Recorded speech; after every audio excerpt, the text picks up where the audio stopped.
राधे राधे दोस्तों। बुढ़ापे में भगवान रोगों का दुख क्यों देते हैं? ये कथा उन सब के लिए है जो पीड़ा में ईश्वर को दोष देते हैं, और उन सब के लिए भी जो पीड़ा में ईश्वर को खोजते हैं। आइए उस दिव्य निर्णय की कथा सुनते हैं। बहुत प्राचीन समय की बात है। सृष्टि अपनी पूर्णता में थी। पर्वत स्थिर थे, नदियां मधुर स्वर में बहती थीं, वृक्ष फल फूल से लदे रहते थे और मनुष्य दीर्घायु, स्वस्थ और तेजस्वी हुआ करता था। उस युग में न बुढ़ापा था, न रोग, न दुर्बलता। मनुष्य 100 वर्षों तक यौवन की शक्ति में जीवन बिताता और अंत में शांत भाव से शरीर त्याग देता था। किंतु इसी सृष्टि में एक विचित्र समस्या उत्पन्न होने लगी।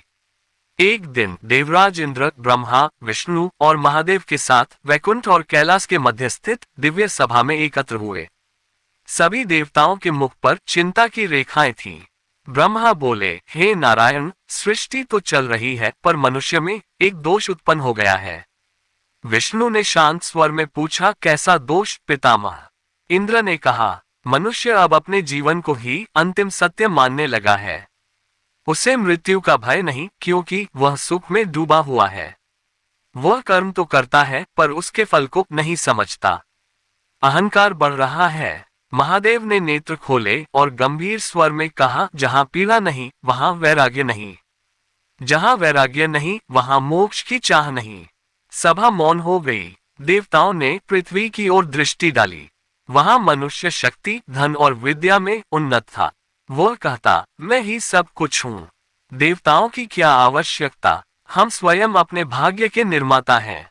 वह माता पिता की सेवा करता, पर केवल कर्तव्य समझकर। जीवन के क्षणभंगुर होने का बोध उसे नहीं था। प्रेम था, पर गहराई नहीं।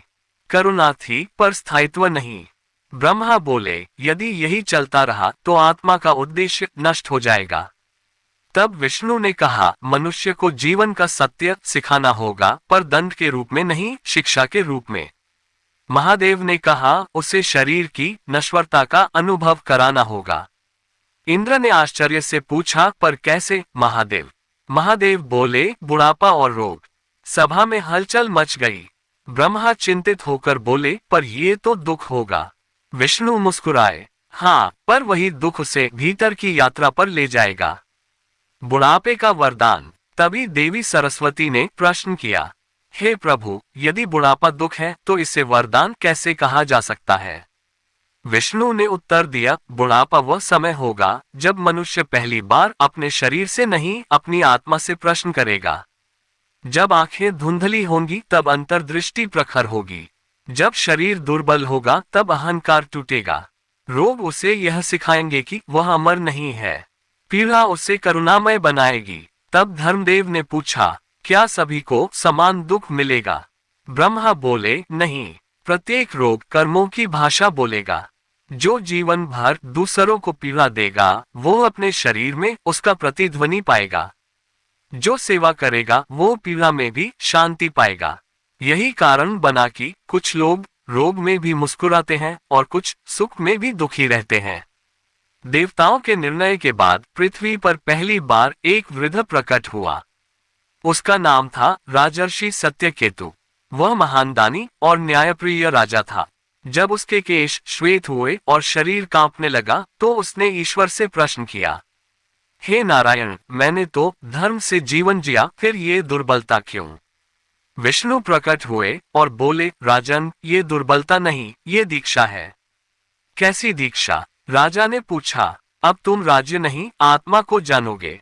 अब तुम सिखाओगे कि जीवन केवल शक्ति का नाम नहीं, समर्पण का नाम है।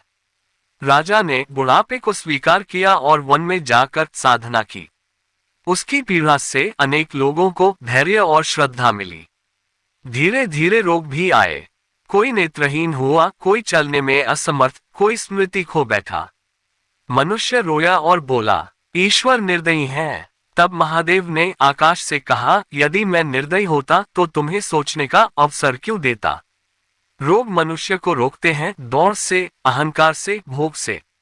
रोग मनुष्य को बैठना सिखाते हैं अपने भीतर। जब मनुष्य जीवन के अंतिम पड़ाव में पहुंचता है तब वही रोग और दुर्बलता उसे संसार से धीरे धीरे मुक्त करते हैं। प्रियजन छूटते हैं, इच्छाएं शांत होती हैं। विष्णु कहते हैं, यदि मृत्यु अचानक आ जाए तो आत्मा भयभीत होती है। बुढ़ापा उसे धीरे धीरे विदा करना सिखाता है। ये वैसा ही है जैसे सूर्य अस्त होने से पहले लालिमा बिखेरता है। जो मनुष्य बुढ़ापे में ईश्वर से प्रश्न करता है वह अभी सीख रहा है। जो बुढ़ापे में ईश्वर को धन्यवाद देता है वह समझ चुका है। एक वृद्ध जब कांपते हाथों से दीप जलाता है तो देवता झुककर प्रणाम करते हैं, क्योंकि उसमें अहंकार नहीं, केवल श्रद्धा होती है। ईश्वर बुढ़ापे में दुख नहीं देते, वे अहंकार छीनते हैं। वे मोह को ढीला करते हैं। वे आत्मा को घर लौटने का मार्ग दिखाते हैं। बुढ़ापा दंड नहीं है, रोग शाप नहीं है। वे ईश्वर की सबसे करुण शिक्षाएं हैं, जो केवल वही समझ पाता है। जो पीड़ा में भी प्रश्न नहीं, प्रार्थना करता है। और इसीलिए शास्त्र कहते हैं, वृद्धाश्रम ही अंतिम गुरुकुल है। तो दोस्तों, बुढ़ापे में दुखों की कहानी आपको कैसी लगी हमें कमेंट बॉक्स में लिखकर जरूर बताएं। और अगर आप हमारे चैनल पर नए हो तो चैनल को सब्सक्राइब अवश्य कर ले। और वीडियो को अपने दोस्तों व परिवार वालों को भी जरूर शेयर करें। और आज की हमारी यह वीडियो देखने के लिए आपका दिल से बहुत बहुत धन्यवाद। बोलो जय श्री कृष्णा, राधे राधे।